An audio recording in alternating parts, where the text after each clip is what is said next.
So our first presenter, we're very excited to have him with us today. He's going to talk not just about making your project a success, which of course is also very important, but how do you measure that success? How do you figure out the impact? Today, we are thrilled to welcome Sebastian Zack. He is the Customer Engagement Solution Architect with Hitachi Solutions Europe. Hi, Sebastian, how are you? Hello there, I'm quite fine, thank you. And I'm happy to be here. Thank you. We're so happy to have you, and I'm sure all of our attendees are excited too. So super excited to see your presentation. I Yes. got a bit of a sneak peek. I don't want to give too much away, but you guys are in for a real treat. There's handball, Freddie Mercury, and a few more surprises. Oh, that's true. So Sebastian, you want to take it away? I want to take it away. I'm quite happy about it. Let me just share my screen and then we are ready to dive in. Okay. So I hope everyone can see my stream now. Oh, wait a second. That's the wrong one. That's the right one now. All right. I'm very happy to be today presenting about, how you can get track on your software rollout. And I want to give you a bit a different mindset. I want to share with you how you can take learnings from TeamSport away and move it on to your project management and software rollout. And just a funny thing there, actually, I'm on this picture. I'm the smallest one in the middle, blue and white shirt. And I played handball for more than 15 years. I did also a lot of martial arts while I stayed in Japan. So this is going to be part of the presentation too.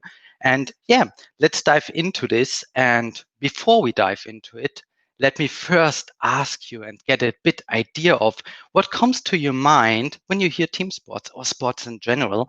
For this, please go to menti.com, use 722052 and write up to 3 words. And later on, we will see what you have in mind on this. And I hope then I can take those inside ideas from you into the rest of the presentation. And before we actually dive into TeamSport, let me first tell you one story about one handball player. I've had the pleasure to know him by myself. Some of you who are familiar with handball know Stefan. We played in the same club, VfL Goldstein. This is in Frankfurt. And I had the pleasure also to be his co-trainer during a season. And I know that his dream was always at that time to be successful and play for the German national team. And he eventually did it. But what I learned from him is that not only was he the first usually in the trainings ground, he was also the last one to leave.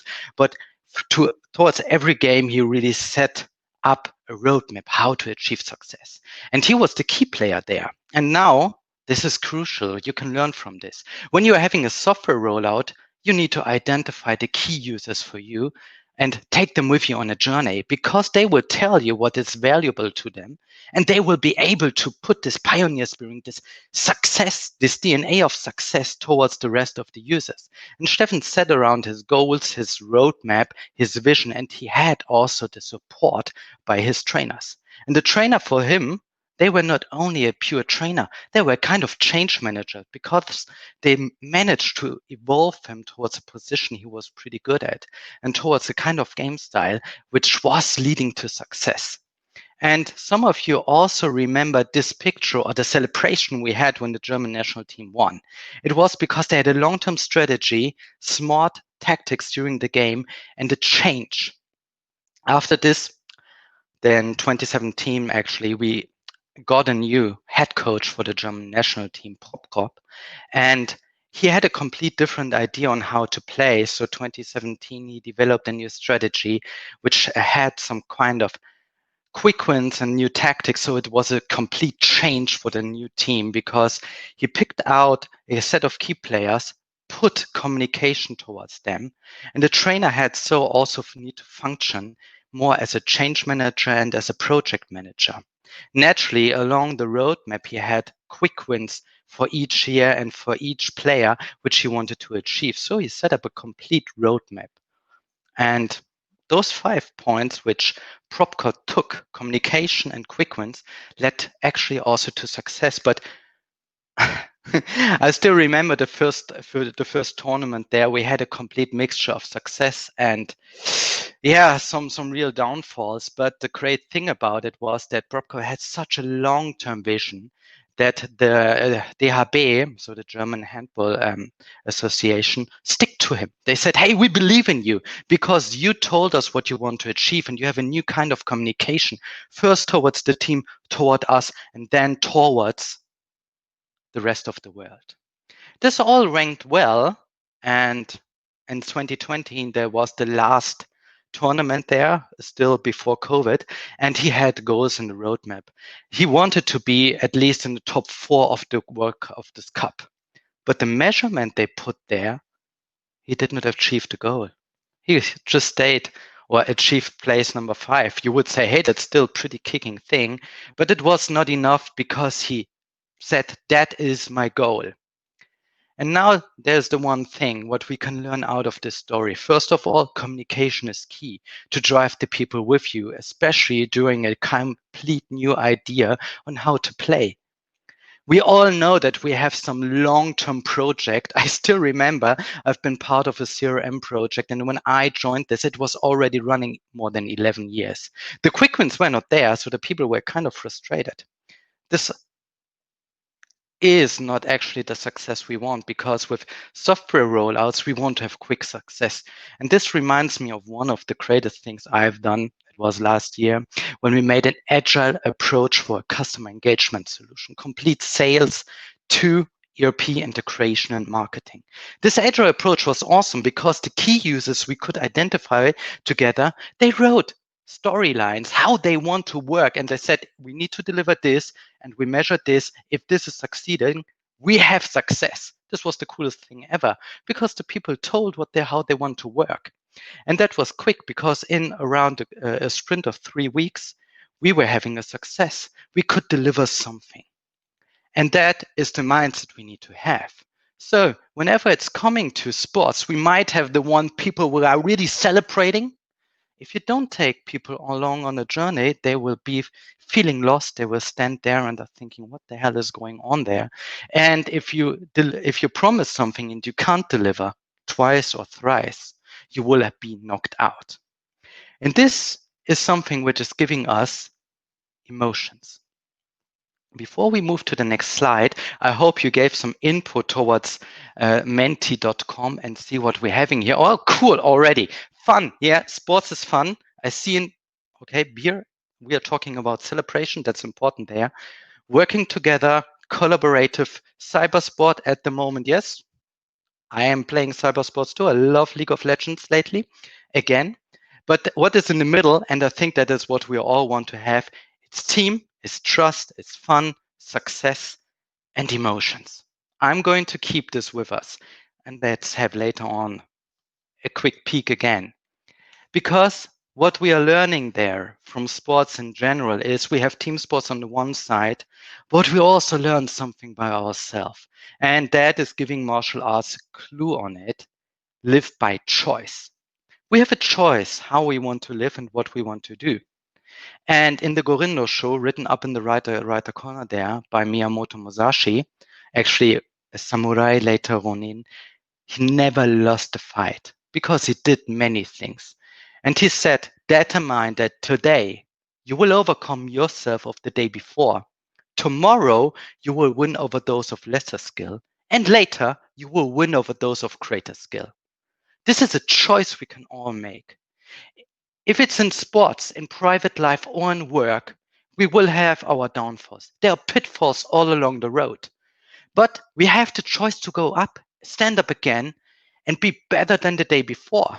With small steps, we will win over those who are a little bit in front of us. And if we really learn a lot and do lessons learned, we are able to compete with those who are the number one. And that is clue and key there. If you are planning a software rollout, please ensure that you have best practices. And best practices is benchmarking really the processes from those who are doing a great job out there, not with those behind you, because it's not a challenge to win over those. It's a challenge to compete and mess yourself with those who are ahead. So I am a big fan of best practice processes. This helps, especially in a cloud environment where we have standardized processes. If you can already achieve 70% of your requirements with standardized process, it's awesome because you have something going. The 30% along there, it's key to lift that and find it. Now let us dive into the DNA of success. 4 things which are relevant there. Let us start with the first one. It's being confident. And I know that Freddie Mercury is not a sportsman, but damn, he is a person who had the spirit of walking like a champion. And now nobody can see you. Get up and stand up and try to stand and walk like a champion. Get your chest out and just stand there and feel confident. Because neuroscience has showed that when you're standing up straight forward, expanding your chest forwards, you will have a different approach on everything you're doing. You'll feel confident. The next step with this is being optimistic. And Jürgen Klopp is probably the person who is the most motivating trainer since a long period. Positive visualization and positive vocabulary helps you achieving your goal. This is crucial. Stand up and talk nice to a crowd. Walk like a champion and say something nice. You will instantly switch the attitude towards you, especially in crucial meetings where you're saying, oh, we are not on track, but hey, man, we can do this. This is great because with this kind of tenacity and belief in yourself and in your world, you will find something good. Now you can sit down again. You could try jumping as high as Michael Jordan does there, but this might be challenging. Nonetheless, he said, not only that he believes I can fly and you can fly, he also said that if you're working, you need to put effort in it. And karma is something I believe in. Put something good out into the world and you will get something good back. Positive mindset helps there. The last thing of those 4, enthusiasm, is key because you have a goal to achieve and there are blockers in it. We all know this. We might say there is no plan B, that's okay, but you need to have a kind of a pathway to overcome challenges. And there are some. We have experienced this in the last few months. Because with COVID-19, there was a complete game changer. And Bear Grylls and the mantra of the Marine Corps says, improvise, adapt, and overcome. And we all know that we can do this. If there is something we did not expect, let's do some improvisation. I mean, I'm standing here at home, working from home. I would have loved to be somewhere with the cool guys from Userlane in the studio and work together, but we needed to adapt and overcome this challenge. We all could have been in one place together, but now we are virtually there. It doesn't matter. We achieve what we want to do. So some simple thoughts to keep in mind. One thing is the team is not only in the center of this picture, it's the whole crowd around them. For your software rollout, you need to have your top management aligned with you. Get them to give you support and cover so that you have a complete focus from the complete workforce, from all those you're working with together, because you might need them. And this is then also the inside of the DNA of success. Spend time on people first. Get to know what they want and how they want to work. Where do they want to go? Get them aligned on them. Understand their dynamic and clarify teamwork's expectations. We all dislike meetings without an agenda. We all dislike meetings who are overrun by 10, 15 minutes. It's just not what we expect. And you can ask your team what they want from you. But as a project manager, you should also listen to the team because you need to call out culture together, but it needs also be lived by the people on the top of it. And then elevate processes which exist or which needs to be defined. Set goals to measure them. And in the end, seek insights, try to understand and measure, because only in this way you're able to be successful. And we all want to hold the cup together. We all want to win. So let me summarize this. You need a long-term strategy which you want to achieve. And with every software rollout, you need to define what your business impact is. Have goals and have clear objectives. Nobody likes to work for something when they do not know what is the result. This is frustrating. Honestly, we need to change this. And this can only be done when we are changing together and we have short-term tactics to change together. Communication is a skill set there, and it's a skill we need to learn. A team is crucial. And remember, you will have key players in your team. Identify them, work with them together, and take them on your journey. Have goals which you can measure. And this is the future of work. Standardization and KPIs. Measure, change, adjust, and adopt and overcome it. If you cannot do this, then you need to rearrange it. And I learned in Japan that the Kaizen approaches, they're really good. Small steps together on a change implementation. Measure if it's successful. If yes, move to the next one. If not, adjust and adopt, overcome. So this future of work, I guess, is that what we can really align together. And if this is working and you can celebrate together, this is a clear mindset. And that is what we can all take along from teamwork, from sports together. By the way, one thing, please believe that it's possible to celebrate together. And in this way, we are on time. I want to thank Userlane for this. Let us celebrate together. And I'm really, really looking forward to have much connections now via LinkedIn. Please add me and discuss again on what we can learn from team sports, or how do you think about what we can learn from team sports. And now, just again here, I tried to cover as much as I could from this slide. I think we are all there on the same way. Thank you for your patience and your attention. And now I'm handing over back to Maggie. Sebastian, that was absolutely fantastic. For all of our viewers here, I actually had the privilege of meeting Sebastian a week ago. And if you thought this was fun, get in touch with him. He's even better in real life. Thank you. Thank you. Who could make software rollouts so exciting? No pressure, no stress for the next one. So again, if anybody has any questions, you see how happy he is to interact. Please don't be shy. To all of our viewers, make sure to write in those questions either via chat or the Q&A. Thank you so much, Sebastian. We'll hear from you then later. You too. See you. Okay, so now tips and tricks for a pain-free software rollout. Now that we're all motivated, eye of the tiger, energized, I think it's time to bring out our next speaker. And here today we have Stefan Krüger. He is a senior manager of digital learning at Ernst & Young.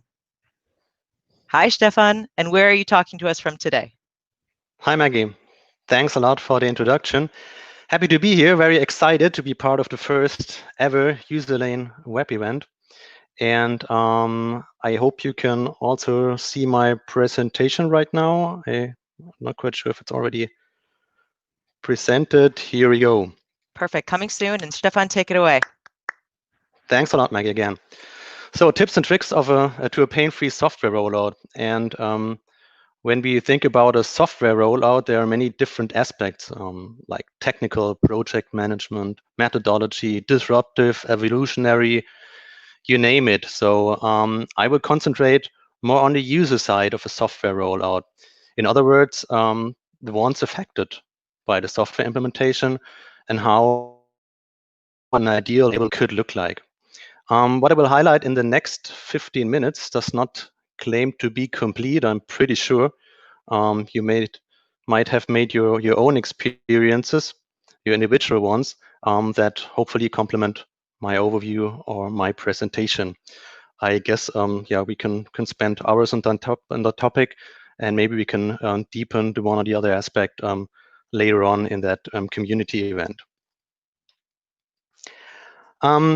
When we look at the common mistakes that can be made or that we are facing during a software rollout, they split it into three main parts, which is plan, build, run.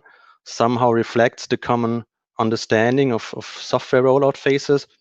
In other words, plan phase right for the implementation, where you plan the whole rollout, a build phase where you actually do the implementation, and a run phase when the implementation will be transferred into your daily business. We always apply a guiding principle when we look at it, and this is how can we enable the affected user to be productive with as less mistakes as possible when we turn the key on GoLive date. So please keep that in mind, because I refer to that later on several times. This is our guiding principle. And if you additionally achieve that the affected users are also happy users at the end, then you probably did a pretty good job, and I guess this is what we all are striving for. But let's start at the beginning. So first things first, the plan phase. What happens a lot, training and enablement, is just one sentence in an RFP. So we receive an RFP of a huge major software rollout implementation, and we browse through the RFP, and somewhere at the end find one sentence, oh yeah, and please do training as well.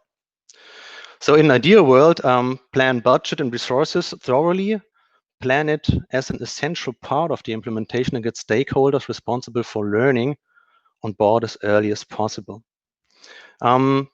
There's a little trend which actually is to our favor. So we saw more and more, or we see more and more projects where enablement of especially huge software rollout projects is a separate project set up in parallel of major software implementations. And I personally think that this is a huge step forward and crucial success factors, since it secures at the end of the day your investments that you made in the new software.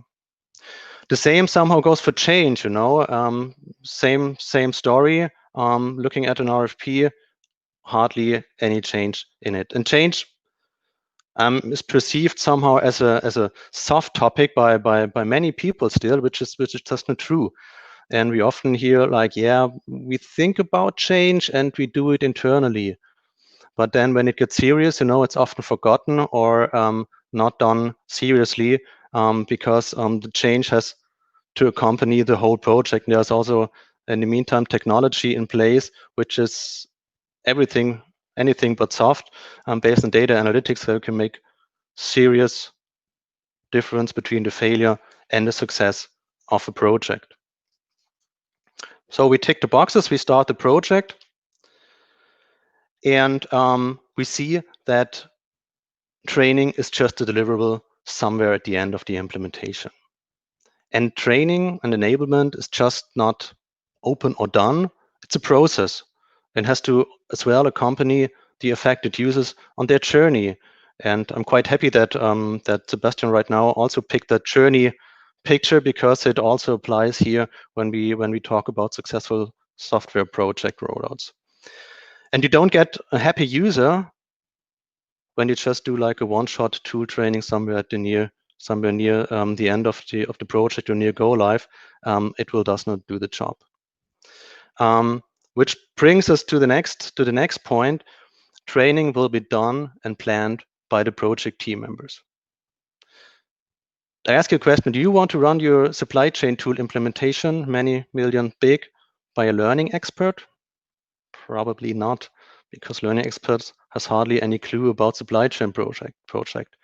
And the other way around, it makes sense. The other way around is to get specialists on board for the enablement of your users. Of course, use the project team members as subject matter experts, engage them as well in the training part as input factors, but let the specialist do their job, because you might end up, when you do it like, as I said before, with a one-size-fits-all approach. I mean, you know it best, and there are different types of users, different roles, different knowledge level, etc. So conduct interviews, get to know your target group, address them specifically, and create, we call them personas, who you can define learning journeys for. And this is the way you get users committed and engaged down the road. And this is not going to happen like the last 2 weeks before go live. So I come to that later. What also happens very often is training is considered just as training. So change the perspective. So don't ask yourself, what training do affected users need to be able to do the job and follow the guiding principle? What knowledge do they have to know? And how can we transport that knowledge to the users? In other words, conduct learning needs analysis and take the different roles and responsibilities and personas into consideration while building a learning journey very much individualized to your specific personas. One of my favorite, only format delivery formats are in scope. So only classroom, virtual classroom, because classroom is not so common at the moment during the current phase. E-learnings, web-based learnings. So only that is in scope of your enablement strategy. We often hear, yeah, then we do some trainer session and cascade it to the end users. That's a typical approach. And it's still valid here and there, I have to admit, but only as part of the mix. use the key users, use the champions, the ambassadors, call them as you want. It is a crucial group of users, and we saw better use of them if they are also engaged in social learning activities and community activities, and take over responsibility for learning material on an ongoing basis, because then you get them more committed and use them as promoters of your implementation. And further, and I'm not saying that because it's a Userlane event, please think about digital adoption platforms. I'm 100% convinced it's not, as I said, just because it's a Userlane event. It's such a huge game changer to really enable the users and to come back to the guiding principles, enable them from the very start of the GoLive. Also a classic, we do some user handbooks. We put all our knowledge that we gained during the project and put them in a huge handbook and store it somewhere on the SharePoint. I mean, a physical handbook is outdated in the moment you're finished. The effort of keeping such a handbook up to date, I mean, it's enormous. And additionally, you have like 5, 6 different versions of handbooks distributed among your users. And how can you assure that they all have the latest material and all the latest knowledge, all the latest processes, everything like that? You cannot achieve that with a physical user handbook. So please don't do that anymore. And I wouldn't say it's a mistake, but something that has to be considered, and that it's recently coming up strong. I mean, software and software implementation might change the work we are used to completely, be it more automation, less manual work, new ways of cooperation, new ways of collaboration, new leadership styles. I mean, you name it. Look at Microsoft 365 and Teams. I mean, it can change the whole game. It's not just like a new version of Skype or whatsoever. I mean, it can do so much more. I mean, we faced that recently. Or if you take another example where you roll out a CRM software and your whole sales reps need to work in a completely different way. Completely different the ways they worked before in the 10, 20, 50 or 15 years before, and please keep that in mind when you plan a software rollout. It might affect many other ways of working afterwards. And what we also see quite often, I mean, a project needs to have a specific start and end date, otherwise it wouldn't be a project, right? But you need to plan, especially the enablement, even for the business as usual. So for the run phase as well. So I don't think that we can assume that all affected users have the knowledge they need right away after go live. Specifically when their 5-day classroom or virtual classroom session is like 6 weeks ago. And can we further assume that the software has reached its end state? Probably not. Therefore, plan the transition from project into business as usual as well into your software implementation project. Take into consideration that there are many more scenarios. For instance, onboarding of new employees that came only later on after you went live, new releases and acquisition, restructuring strategies whatsoever. Who takes care of that? So please keep that in mind as well. And especially when we look at cloud software or cloud software implementations, I mean, there are new releases on a regular basis, right? And maybe there's release management.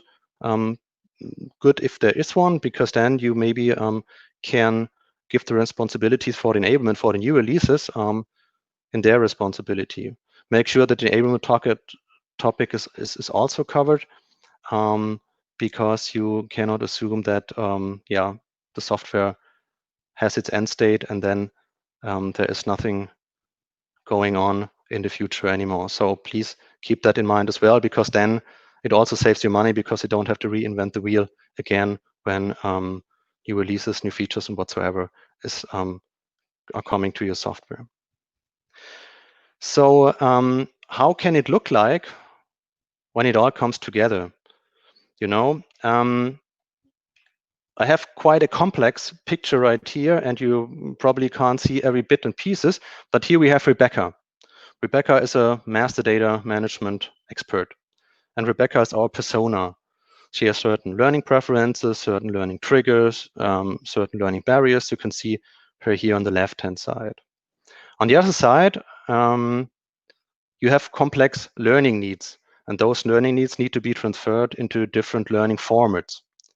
And what we did, we sent Rebecca on that journey towards a master data management business partner data expert. Besides formal and social learning activities, there is also a strong digital adoption platform pillar, which is, in my opinion, a crucial part of every rollout. And that digital adoption platform pillar is also accompanying Rebecca throughout her whole journey. And you can also see here that it's not like a one-shot tool training. So in order to make sure that Rebecca is really fit for the new software and for the new process that come along, it will take probably several months.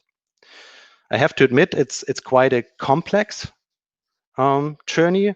This is a journey based on a S4 SAP S4HANA implementation, but I think it shows very well how the bits and pieces come together and how really a holistic enablement could look like on your way to happy user. And again, I think this is what we're all striving for. So thanks a lot for your attention, and I guess back to you, Maggie. Thanks.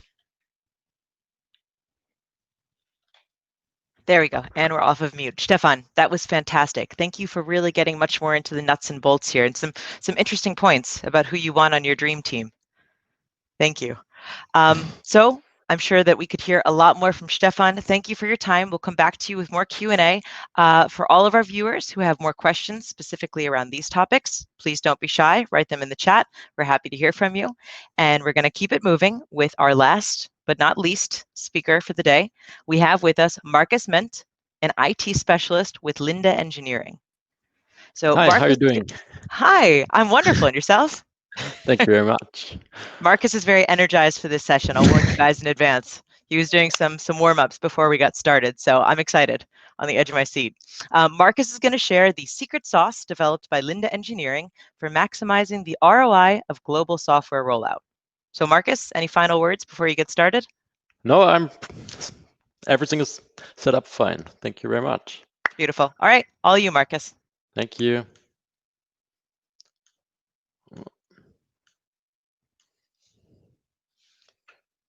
All right. Hello and welcome to my presentation. But let's slide right into it. Back in August 2019, a small amount of users were allowed on our new platform for the very first time.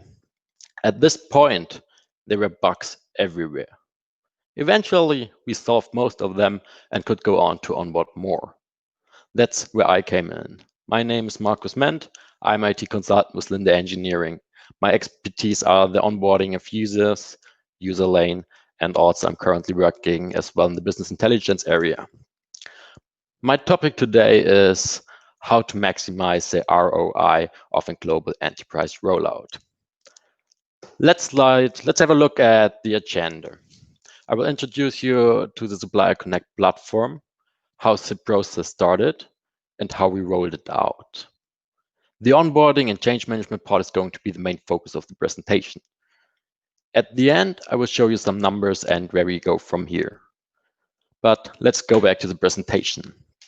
Let me introduce you to the platform Supplier Connect. It is a SAP Fiori-based platform. We built it completely from scratch. Basically, it is one platform which connects all suppliers with Linde. As a fact, before we built it, we used emails with templates, different programs in different areas. This platform enabled direct communication with Linde over one single point. There are different business areas like logistics, digital inspection reporting, and expediting. Mainly, I will focus on the expediting part in this presentation because it's the most complex one. But even before we onboarded users, even before we created Supplier Connect, there was a very important step. As you all know by now, the platform was built from scratch. There were no applications whatsoever. So we started with a design thinking process. Design thinking, for all of you who don't know it yet, is a nonlinear, iterative process that teams use to understand users, challenge assumptions, redefine problems, and create innovative solutions to prototype and test. It involves 6 phases: understand, observe, point of view, ideate, prototype, and test. But why am I telling you this? We invited some of our suppliers over to Linde. The suppliers were chosen so all material groups were covered by them. So they were able to be part of this project because they will be the people who actually using this platform later on. We talked about the daily work, the daily tasks. We visualized them by writing them down on little cards and pin it on a board. But now to the important part. We asked them how they feel about the different tasks. And we got quickly a very good feedback about the emotional standpoint of the different tasks. With this basis, we could quickly figure out where the pain points are lying. As you can see on the screen, it's not a direct process. You have to go through a lot of improvement loops, but it was worth taking the time. Let's have a look at the rollout. We rolled out Supplier Connect in 3 different phases. The first one started in August 2019. As I mentioned at the beginning, we started with 7 suppliers. These suppliers were the same who were invited to the design thinking process. The platform was very buggy at this time, but we improved the platform. We took on bug by bug and came to the phase 2 in December 2019. The goal was to complete 4 ongoing projects with Supplier Connect. In our case, projects are construction sites. And we were able to introduce a good feedback culture, so we were able to improve the platform further and further. To the onboarding part, I will come in a second. The third, also the phase we are currently in right now, is that all new projects will be executed and completed only with Supplier Connect.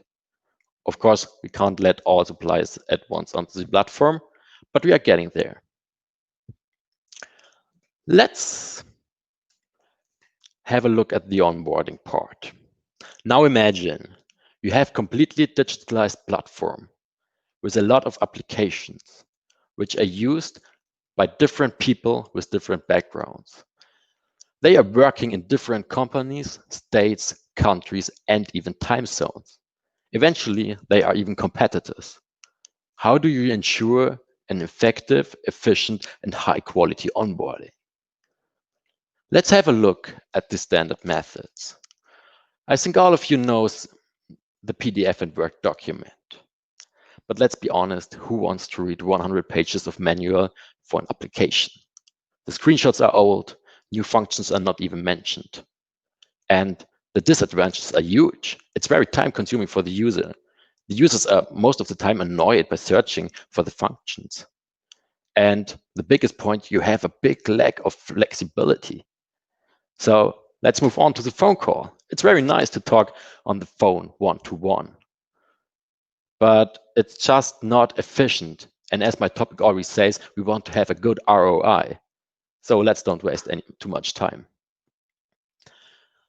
The video, I think it is a modern way of a 100 pages of PDF document, but I think the disadvantages are the same with the PDF. Nobody wants to search for a function in a 15-minute video. And what are you doing about new functions? It's just not state of the art anymore. And there is a very efficient way to onboard huge amount of users. It's a video call or webinar. You can make a Skype meeting or a Teams meeting with 100 people. But let's be honest, how good is the onboarding quality really? You have fast learners, and they are bored after 5 minutes. And then you have the slower ones who can't follow you from the beginning. So how do we solve our problem? We introduced a digital adoption platform, in our case, Userlane. But let me tell you first a little bit about my working process. I work very closely with the application owners and power user of Linde Engineering's application because they know the process best. I created a template where they show me step by step what they want, and I will create the tour for them. Therefore, we have on the one side the knowledge of the power users and my expertise in creating a user lane.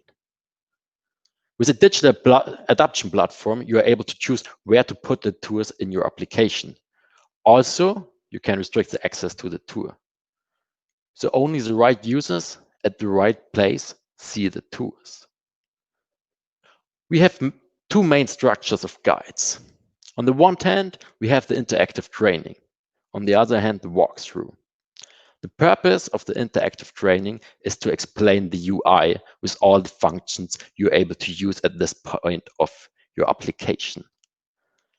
The key benefit is the users gets to know all functions and is able to work more efficient. The walkthrough is for complex processes and tasks. Often, users are not good enough trained for a specific task. We just guide him through.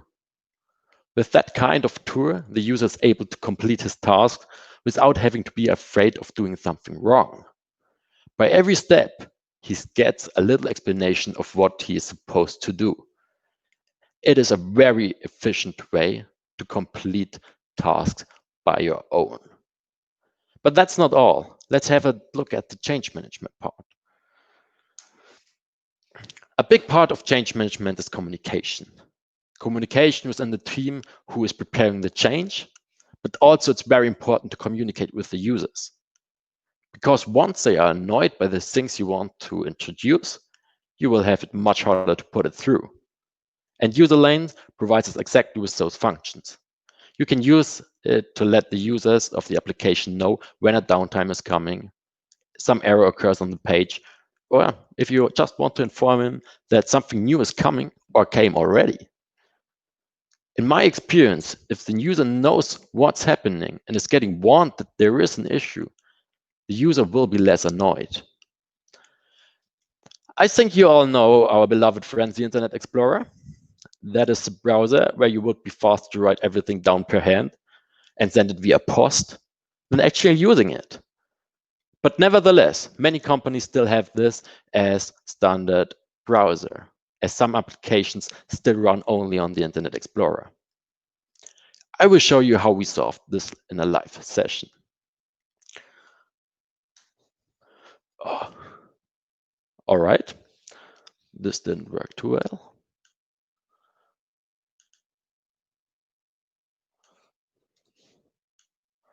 So let's have a look at our internal launchpad. As you can see, the Internet Explorer takes his time, as always. And yeah, while we are still waiting for it, let's have a look at the Google Chrome. As you can see, we see here all the tours we want to provide for the user. And yeah, they are always there. And on the other side, on the Internet Explorer, there you can see the pop-up window that the user should be using the Google Chrome browser. Because, yeah, the BIP Manager application is not all functionally on the Internet Explorer. So, in my opinion, this is a very smooth change, as you don't force the user to use the Google Chrome, but you just recommend it to him. So, but let's have a look at the numbers I promised you earlier.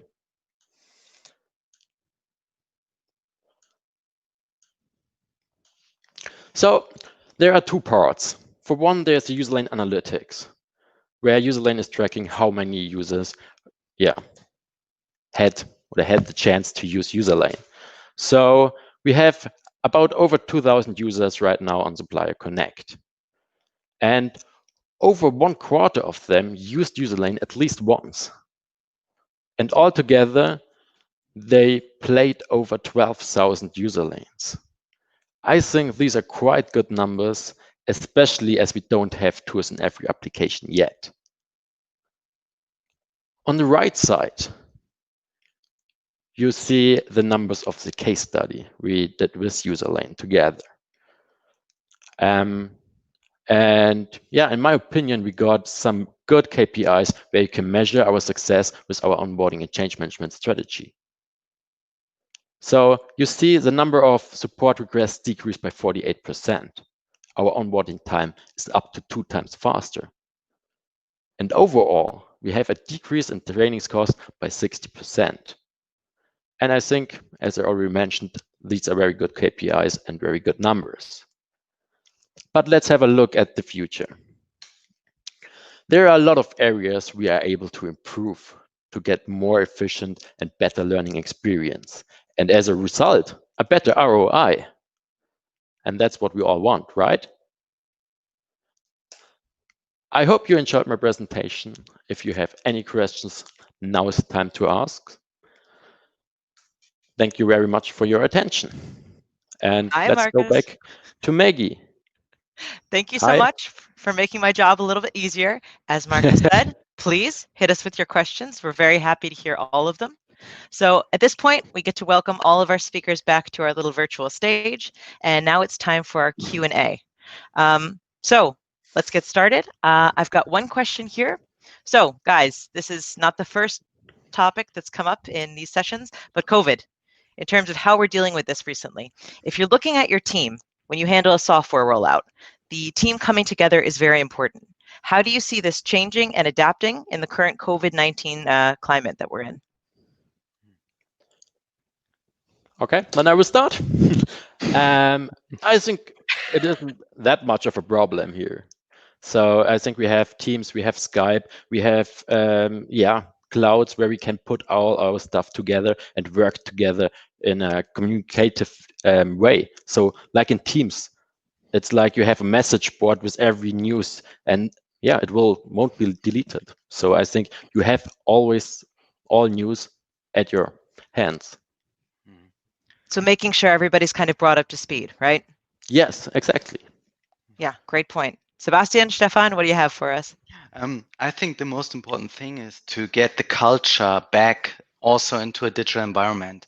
So what we did at Hitachi is we made virtual firesides where we were sitting together discussing. We started digital yoga sessions. We did hackathons. We did trainings virtually, making events. So living the culture we usually are having in our offices where we're all coming together, putting this virtually there.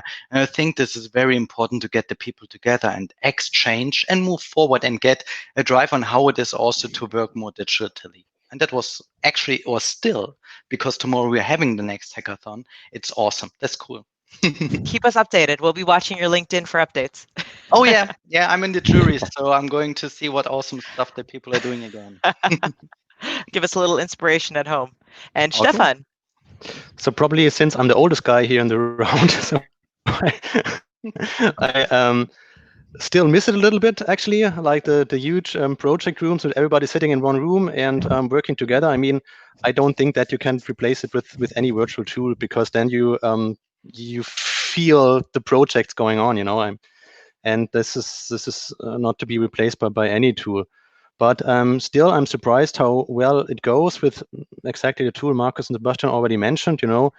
And I think you lose the fear for these tools, you know. You just use them, and it goes naturally faster than expected, and you realize all of a sudden, yeah, it works this way as well. So I mean, the tip is just do it. Actually, just find your way through it. Build a whole culture around it, as Sebastian said. And when we look at the tools, I mean, Teams is brilliant, actually. And here we are at my point right at the beginning. So when you look at the software rollout, so software is not just change a little bit of the process, it might change the whole way we are going to work in the future, and now we are in the middle of it.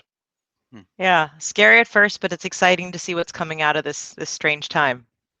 Okay, thank you so much. The questions are streaming in. This is great participation from our audience. So tips and tools to improve communication on a large and diverse team. We covered yoga, we covered Teams. What other brilliant hacks do you have for us? Okay, I think it's very important that all the users are trained, even the communication software. When I hear a lot about Teams, okay, it's very hard to understand and so on. And yeah, you just have to train the users that they lose the fear of these communication softwares. Please. Well, like with every software, it's depending on what you actually need. There are many out there, and you need to identify what is the best fitting match for your team. We are working internally with Teams. I like this. In our projects, we're having several other solutions, but also move on this what our clients are expecting. So it's really depending, but you should offer something and not let there be a shadow IT behind it, because we all know how easy is WhatsApp and all of the other stuff. You need to deliver something what the people are adaptable and want to use. True, and I think a very important point for a lot of companies is one central place of truth. Exactly. I talked to this person by the coffee machine, it used to be 6 months ago, or I sent this person a message after work, one place where everyone's kind of up to date, right? Exactly, yes. Stefan, our veteran in the field? Yeah, I think veterans are more like the younger guys in virtual tools. No, just kidding. Yeah, I mean, we're using Teams a lot, and it works very well, but it can also be overwhelming on the other side. So please have that in mind as well. What we are currently using is Mural, a kind of cool cooperation tool. We just use it internally this morning, where we stick our notes on some boards. So that's also working very well. And I made the experience that also the ones that normally don't raise their voice in meetings are also quite active by sticking their notes when you do it all virtually. So it has also some advantages. So that's also something that can be used. And then the apps that are shipped with Teams are also brilliant. That's a great point about giving other people a chance to speak up. I think people like all 4 of us aren't shy, but give the others a chance, right? Okay, another good question. Let's see. What is the maximum number of stakeholders to have for a rollout? Is having more rather than less stakeholders a good thing, or does it complicate things? I would say it depends, Yes. Diplomatic. on the complexity and the size of the rollout project. I mean, when take the S/4HANA implementation, I briefly showed the learning journey for just one learning journey. I mean, we would pretty run into problem if we only have like 2 or 3 people running that project.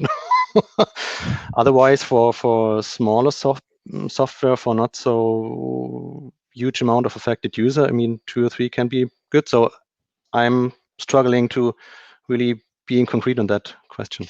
I think I totally join this, but the point is not, don't ask yourself about numbers. How many do I need to have? Ask yourself, who is the right person to have as a stakeholder? If you identify 10 people to be the perfect fit, you need to have 10 people. And if you then find, okay, we have 20 there, but I actually only need 5, then go for 5. The question is really, who is the relevant person to be on this council? Exactly. Yeah. I would say you have to separate between active stakeholders and passive stakeholders. So the passive ones, it's enough if you write an email and keep them updated. But with the active one, you have to talk, you have to communicate and see, okay, are they liking what you are doing in this rollout? I think that's a good point you guys bring up. It's not about seats at the table being filled. It's about who needs to be at that table, right? Yeah, great points, guys. Thank you. So, Marcus, this is a question specifically for you. Which tool are you using to track support requests? So, normally we use Jira for that. I think most of the companies are using Jira for support requests, but also especially for Supplier Connect, if there is an email sometimes or there is a phone call, yeah, we have to count it manually if we want to have some statistics there. You two? Anything surprising? No. Okay. Why mess with the classic? That's fair. Okay, what are the first steps to rolling out a new software before you even begin searching for a vendor? From the sales side, I want to know. From the oh yeah, me too. No, but I believe the first thing is identify where you are and define where you want to go. If you have those two, then that's the first step. Make a analysis and then define your dream. I called it previously best practice processes, and then see what kind of fit gap you have. That's a really good thing. Yep. Sit together, taking all the relevant information into consideration, and talk to people, see where you want to go, what you are likely to achieve, and then talk about tools, because not the other way around. Buy a tool and then look what you can do with that. That's not the ideal way, I would say. But it happens quite often. I completely agree with you guys. So there's nothing to add for me. Awesome. Okay, but you're not off the hook yet, Marcus. I got a few more questions with your name in them. So, Marcus, how did you choose the clients to join your ideation sessions? As I mentioned in my presentation, we try to cover the whole material group there, so that we have for every material group a supplier. I think that was the question. Perfect. Nailed it. Marcus, nice ROI figures. Can you please explain how these great numbers, like a 60% reduction on training costs, have been calculated? Sure. As I already explained, there are different suppliers. They are competitors. It's not that easy that you always get them in one room and have a meeting with them. So you have to separate a little bit here. And it is a real complex platform. So it is not possible to make it with 100 people in a webinar and they know everything about it. So it's just not possible. And yeah, so you have always to call one by one or one supplier with one Linde expediting expert. And yes, we reduced the time the Linde Linde expediting expert was in call with the supplier. So with Userlane, we just gave them the tours. They can learn by themselves, and yes, so less time for Linde employees, more time for themselves, and so we decrease the numbers. I'm glad to hear it. On that note, I've got a question that I'm going to throw out to you. No judgment on the answer. Would you use Userlane to train people on Jira, Marcus? The audience wants to know. Yes, I would. I actually would, because I think I have the problem that we have different tasks about any tickets and how we make the transport and so on. And if you are new, you have to remember everything or write everything down. And I think it would be quite easy if you just tell here how to transport or how to adjust the ticket that the transport will be possible. And I think that would be a great idea. I see nods from the other two, so I guess Marcus's presentation was very convincing. Yeah, you guys can ask Felix. Yeah, thank you, Marcus. But you guys can ask Felix later. The alternative to me learning Salesforce with Userlane was asking him how it works. So he's happy I use Userlane now. Okay, regarding Sebastian's talk and best practices, what are some of the companies doing a great job at training their users? Oh, that is, I don't want to name so many companies, but let me first overall say, I think those companies are doing a great job who, first of all, get the people, the key users involved at the very early stage. And then they are working together with a vendor who is not only an implementation company, but one who is also able to support the processes, and they identify that the pitfalls, change management and business transformation is their key. From my own experience, I can say I really like the job Dr. Martens did. I mean, maybe some of you wear those shoes. I have one. I'm really happy with this because they took the people with them. This is great. And then naturally, I love how Microsoft is doing this very early with many, kind of gamification aspects there. It's not that popular in Germany, I know, but with younger people probably, yeah. So like me, yeah, they really like this, and so this is a good thing. The companies are doing the best if they include the people who are going to work with the software, because they will show you how they need to be trained. Okay, thank you for that. Question for Stefan then. What measures would you recommend with your best practices to ensure that all stakeholders communicate transparently and seamlessly? This is a good one, nice, actually. Easy one.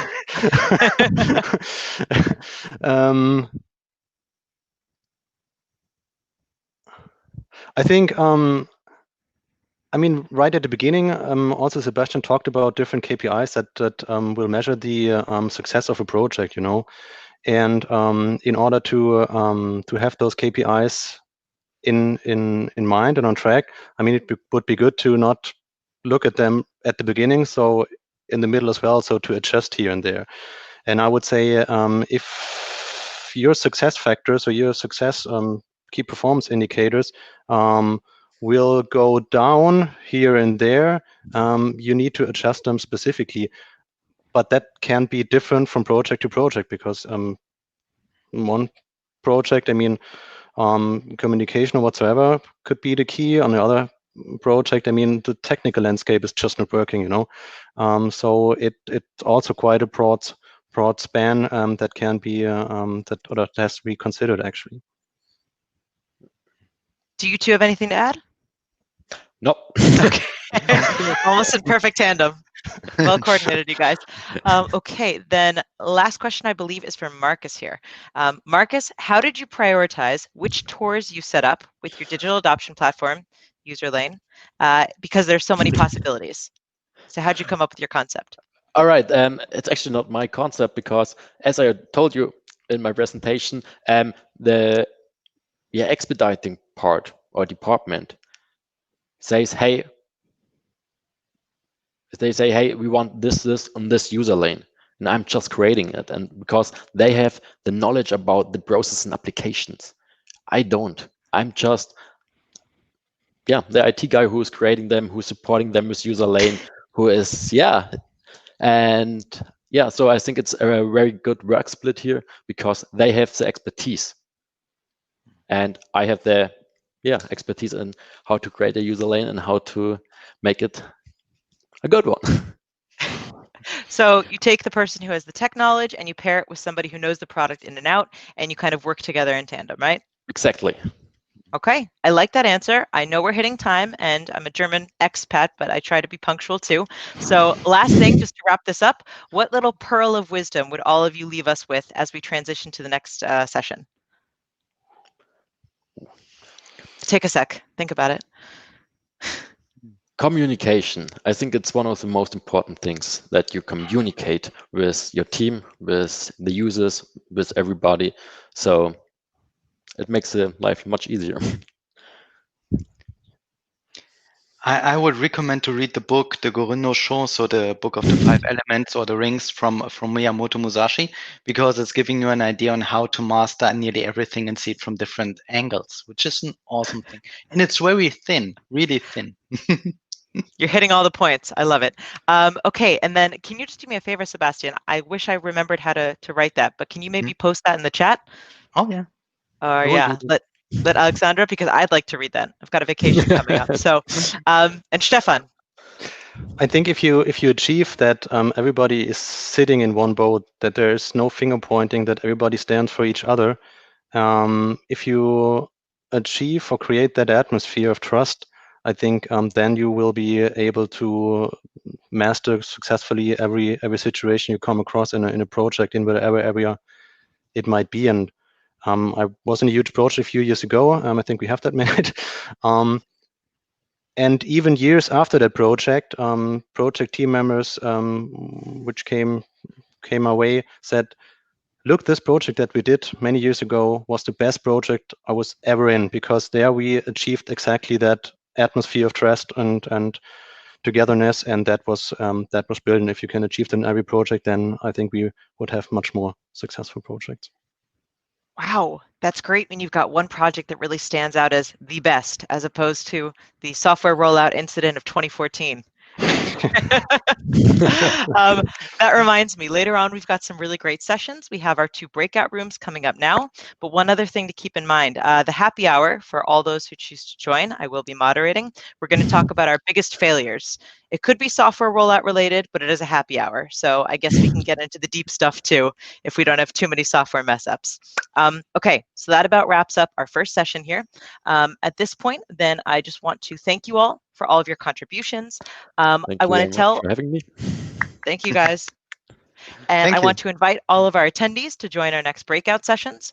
So you can choose between the English and the German language rooms. We have 2 different moderators, Felix and Thomas, also from the Userlane team. And please just join from the agenda or follow the links that are now appearing in the event chat. Again, these are not recorded, so participate if you want to make the most of them. And thanks again to our speakers.